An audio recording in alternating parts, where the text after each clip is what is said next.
آخر ایک بستی کی طرف ایک قافلہ جا رہا ہے، عرب کی ایک وادی ہے، کھجوروں کی وادی ہے۔ یاد رہے ابھی لفظ مدینہ، اس شہر کو مدینہ کہا نہیں جاتا تھا، اس کے پہلے کئی اور نام تھے۔ کہتے ہیں قافلہ جا رہا تھا، میں نے ان سے پوچھا تم لوگ کون ہو؟ وہ کہنے لگے ہم اس بستی کی طرف جا رہے ہیں جس بستی کا اشارہ اس راہب نے دیا تھا۔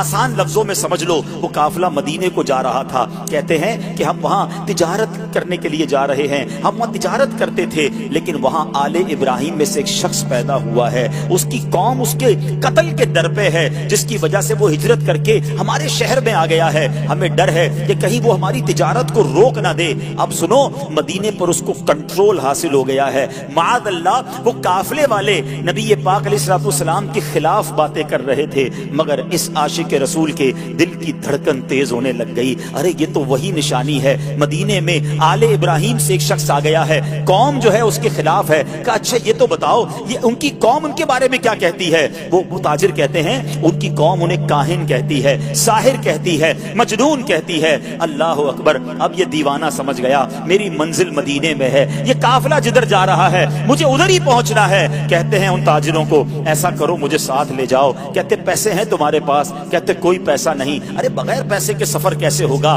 کوئی تو عوض دے دو، کوئی تو مال دے دو۔ کہتے میرے پاس کچھ نہیں، مگر عرصہ ہو گیا ہے اس شخصیت کے انتظار میں، زندگی بیت گئی ہے، مجھے کسی طرح مدینے پہنچا دو، مجھے کسی طرح ان کے پاس پہنچا دو۔ کہا اچھا اتنی تڑپ ہے، چلو ہمارے سردار کے پاس۔ قافلے کے سردار کے پاس لایا گیا۔ سردار کہتا ہے پیسے ہیں؟ کہا پیسے نہیں، زیادہ راہ ہے، زیادہ راہ نہیں۔ ارے کچھ تو دینا پڑے گا۔ کہ میرے پاس اور تو کچھ نہیں ہے، ایسا کرو مجھے ہی خرید لو، مجھے غلام بنا لو، تمہاری خدمت کرتا رہوں گا، کسی طرح مدینے لے جاؤ۔ سنو میرے پیارے اسلامی بھائیوں، صدیوں پرانی داستان ہے۔ ایک دیوانہ آقا کی یاد میں تڑپ رہا ہے، انہیں دنیا کے کونے کونے میں تلاش کر رہا ہے۔ اب تاجر کہتے چلو تمہیں غلام بناتے ہیں۔ ایک بار نہیں، دو بار نہیں، بتایا جاتا ہے شہر مدینہ تک پہنچتے پہنچتے یہ دیوانہ 10 بار بکتا گیا۔ غلام مصطفیٰ بن کر میں بک جاؤں مدینے میں، محمد نام پر سودا سرے بازار ہو جائے، بے دام ہی بک جائیے بازار نبی میں، اس شان کے سودے میں خسارے نہیں ہوتے۔ یہ غلام بن کر بکتے رہے، بالآخر 10 بار بکنے کے بعد یہ دیوانہ مدینے تو پہنچ گیا، مگر راستہ نہیں پتا جانا کدھر ہے۔ اچھا یہ جو شخصیت ہے نا، ان کی زبان بھی عربی نہیں تھی، کوئی اس پورے شہر میں ان کی زبان جانتا ہی نہیں تھا۔ یہ فارسی بولتے تھے، مدینے میں سارے لوگ عربی بولتے تھے۔ کس سے راستہ پوچھتے، کس سے معلومات لیتے، جانا کدھر ہے، نام پتا نہیں ہے۔ اب غلام تھے، اس نے مدینہ پاک میں کھجوروں کے باغ میں لگا دیا کہ اب تمہارا کام کھجوریں توڑنی ہیں۔ کہتے میں کھجوریں توڑتا تھا، میں محنت مزدوری کرتا تھا، میں نے پیٹھ پر اتنا بوجھ اٹھایا کہ میرا سینہ جو ہے اور پیٹ جو ہے وہ پیٹھ کی طرف چلا گیا، بس مزدور بنا ہوا تھا۔ انتظار تھا نبی آخر الزماں کا، کبھی تو دیدار ہوگا، کبھی تو ان کا جلوہ دیکھوں گا، کبھی تو ان کی غلامی اختیار کروں گا، مگر لوگ قریب سے گزرتے تھے، میری زبان ہی کوئی نہیں سمجھتا تھا۔ کہتے ہیں اب ایک دن ایک بوڑھی خاتون آئی، میں نے اس سے بات کی، وہ میری بات سمجھ گئی اور اس نے کہا کہ میں نے اس سے عرض کی کہ ماں جی مجھے بتا دو وہ شخصیت کہاں ہے جو نیا دین لے کر آئے ہیں، جو حضرت ابراہیم کی اولاد میں سے ہیں، جو اللہ وحدہ لا شریک کی طرف بلاتے ہیں، مجھے ان کا پتہ بتا دو۔ اب وہ کہتی ہیں کہ صبح سویرے نماز فجر کے بعد دن کے ابتدائی حصے میں وہ قریب سے گزریں گے۔ اللہ اکبر، اس دیوانے کی رات کیسے بسر ہوئی ہوگی، وہ رات کیسے گزری ہوگی۔ ساری رات دل کی دھڑکن تیز چلتی رہی کہ اب نبی پاک علیہ الصلوۃ والسلام کا دیدار ہوگا۔ شب ہجر کی سختیاں کوئی اس سے جا کر پوچھے، تیری راہ تکتے تکتے جسے صبح ہو گئی ہے۔ ساری رات جلوہ جانا کا تصور ہے، کیسی شخصیت ہوگی، چہرہ کیسا ہوگا، مسکراہٹ کیسی ہوگی، اللہ کے حبیب دکھتے کیسے ہوں گے، میں ان کا غلام بنوں گا، کیا مجھے قبول بھی فرمائیں گے کہ نہیں۔ وہ رات گزر گئی اور جب صبح ہوتی ہے تو پیارے آقا علیہ الصلوۃ والسلام قریب سے گزرتے ہیں، فوراً کھجوروں کا ایک چھوٹا سا حصہ لے کر آقا کی بارگاہ میں جاتے ہیں۔ کہتے ہیں حضور آپ کے لیے تحفہ لایا ہوں۔ ارشاد ہوا بتاؤ کیا یہ صدقہ ہے؟ کہتے جی حضور صدقہ ہے۔ آقا نے صحابہ سے کہا آپ سب کھا لیں، نبی پاک نے تناول نہیں فرمایا۔ پہلی نشانی کنفرم ہو گئی۔ دوبارہ گیا ایک اور کھجوروں کا تھال لے کر، کہا حضور یہ لایا ہوں۔ کہا صدقہ ہے؟